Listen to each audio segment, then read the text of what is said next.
Hello everyone, welcome to teachers club. Hope that all of you are fine. आज के हमारे इस video में हम बात करेंगे मणिपुर की। मणिपुर में हाल फिलहाल में सेक्शन 355 लागू कर दिया गया है।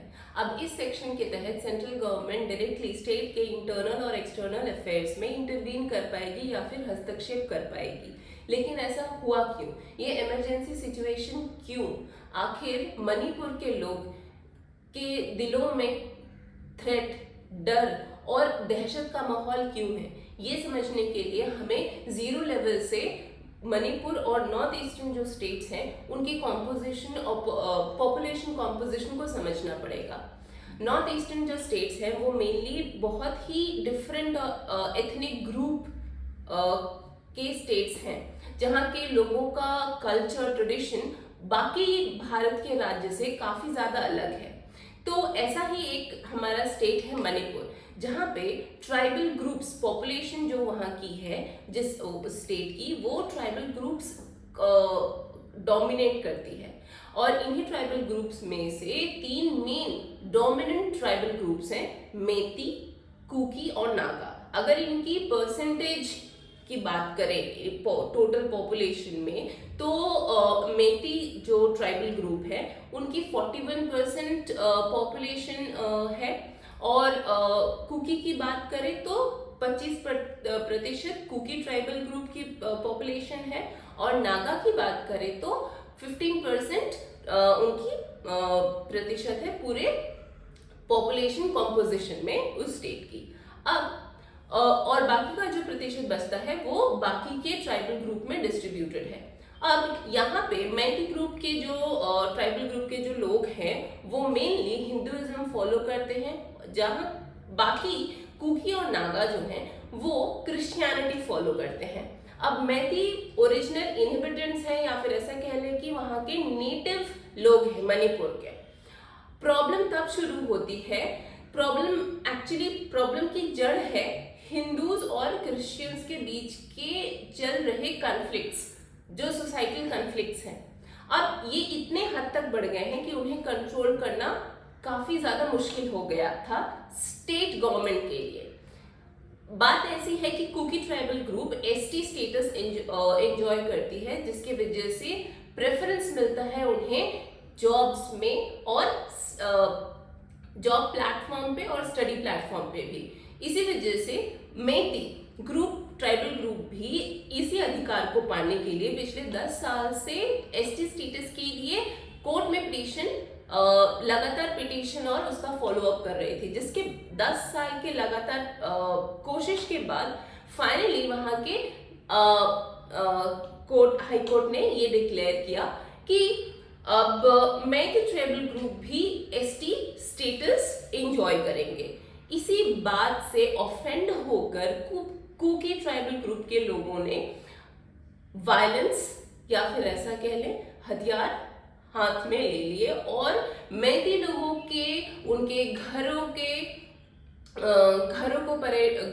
को तोड़ना, उनकी प्रॉपर्टीज को नुकसान पहुंचाना और उन्हें डराना धमकाना शुरू कर दिया, और ये वायलेंस बहुत ज्यादा ही बढ़ गई। इसके साथ वहां से मैती ग्रुप डर के इन सारी एक्टिविटीज से भागने लगे। आप सोशल मीडिया बहुत सारे ऐसे साइट्स होंगे जिन पे आपने देखा होगा कि बहुत ऐसे सेलिब्रिटीज हैं जिन्होंने सोशल मीडिया का हेल्प लिया है और लोगों से ये अर्ज किया है कि उनकी हेल्प करें और ये वायलेंस स्टॉप करें, लेकिन ऐसा हो नहीं पा रहा।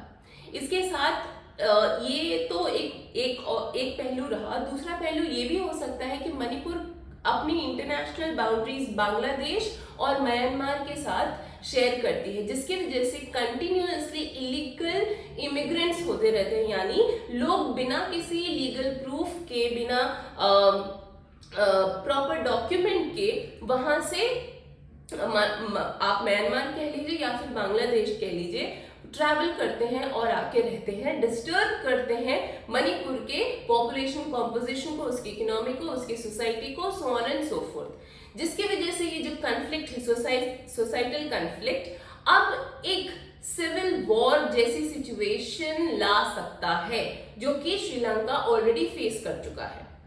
इसके साथ एक बात और कही जा रही है कि जब हम कुकी ट्राइबल ग्रुप की बात करें तो कुकी ट्राइबल ग्रुप का एक लंबा इतिहास रहा है इंसर्जेंसी को लेकर। इसके साथ एक और बात ध्यान देने वाली है, तीसरी बात, कि नॉर्थ ईस्टर्न स्टेट्स में, इंडिया के जो नॉर्थ ईस्टर्न स्टेट्स हैं, उनमें जो पॉपुलेशन है वो क्रिश्चियन मेजॉरिटी या फिर ऐसे लोग जो क्रिश्चियनिटी फॉलो करते हैं उनकी तादाद, उनकी पॉपुलेशन कंटिन्यूअसली इंक्रीज कर रही है। सिर्फ Christianity, I mean no offence, मैं किसी रिलीजन को या सपोर्ट नहीं कर रही या किसी रिलीजन से ऑफेंडेड नहीं हूं, बट ये फैक्ट है that people in North Indian states who follow Christianity there, तो एक अग्रीमेंट रिकॉल करते हैं जो हमारे देश के पहले प्रधानमंत्री जवाहरलाल नेहरू और डॉक्टर वेवियर एल्विन के बीच में साइन हुआ था। इस अग्रीमेंट के तहत डायरेक्टली ये स्टेट किया गया था कि साधुज या फिर हिंदुइज्म फॉलो करने वाले लोगों का नागालैंड में एंट्री करना बैंड है। अब ये कहां तक साबित, कहां तक एक रीजन हो सकता है या नहीं हो सकता है कि इस तरह की डिस्टर्बेंसेस या फिर अलग थलग कर दे हो जाना नॉर्थ इंडियन स्टेट का, ये भी एक रीजन हो सकता है। वेल, ये सोचने वाली बात है। तो डू लेट अस नो कि आप में से कितने लोगों को इस एग्रीमेंट के बारे में पता था। आप मणिपुर की जो ये पॉपुलेशन कॉम्पोजिशन है इसके बारे में आपकी क्या राय है। We'll meet in the next video. Hopefully ये जो information है वो आपको help करेगी to understand the level of problem, कि problem कहाँ पर है और इसे किस तरीके से tackle किया जा सकता है, right? So we'll meet in the next video. Till then, keep learning, keep researching. Video को like और share जरूर करें। हमारे चैनल पे न्यू है तो please subscribe our channel. Till then, take very good care of yourself. Thank you very much.